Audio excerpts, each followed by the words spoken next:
To bring a PowerPoint presentation into a CapCut video workflow, first treat the slide content as visual media. The official CapCut route documented for this task uses PPT Images, then combines them with a script and video settings. CapCut Desktop is presented as an editor for both Mac and PC. Its public product page also lists local media search, effects and filters, captions, keyframes, color adjustment, and aspect ratio changes as part of the editing environment. The detailed PPT to video instructions are shown through CapCut Web's AI Video Maker.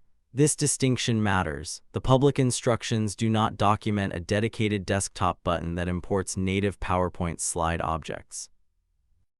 Prepare the slides you want to use as image files before starting the documented route. This keeps the workflow within the source-supported boundary and avoids claiming that editable PowerPoint objects or native slide animations are transferred directly. Open CapCut Web and choose the free AI Video Maker from the home page. From the available choices, select Match Media to Script in one click to start building a video from your prepared presentation images. Import the PPT images you want to include. The source describes adding these images as the visual material for the video, so check that the selected slides are in the order and condition you want before creating the project.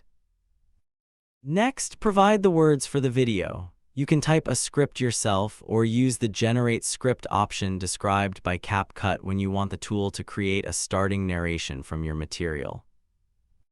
Choose an AI voiceover and set the desired video duration. These choices determine how the spoken explanation is paired with the slide images, so use a length that gives the important content enough time on screen. Select Create to let CapCut generate the initial PPT video. The official workflow describes this as the point where the AI builds the video from the supplied images and script settings. Review the generated result before exporting.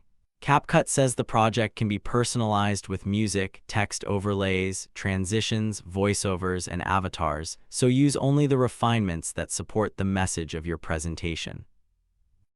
Use text overlays when a slide needs a clearer label or a short explanation. Keep the added wording aligned with the original presentation so the video remains easy to follow rather than duplicating every line of slide text. Transitions can help separate one slide image from the next, while music and voiceover shape the overall presentation. Preview these elements together and make sure the audio does not compete with the information viewers need to read.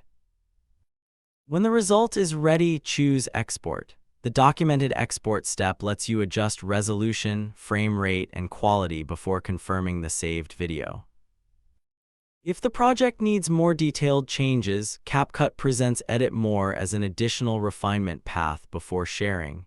Use that option only after reviewing the generated sequence and identifying a specific adjustment. Finally, remember the practical limits described by the sources. A stable internet connection may be required, some advanced features may require payment, and the public route supports PPT images rather than proving a native PowerPoint object import in CapCut Desktop.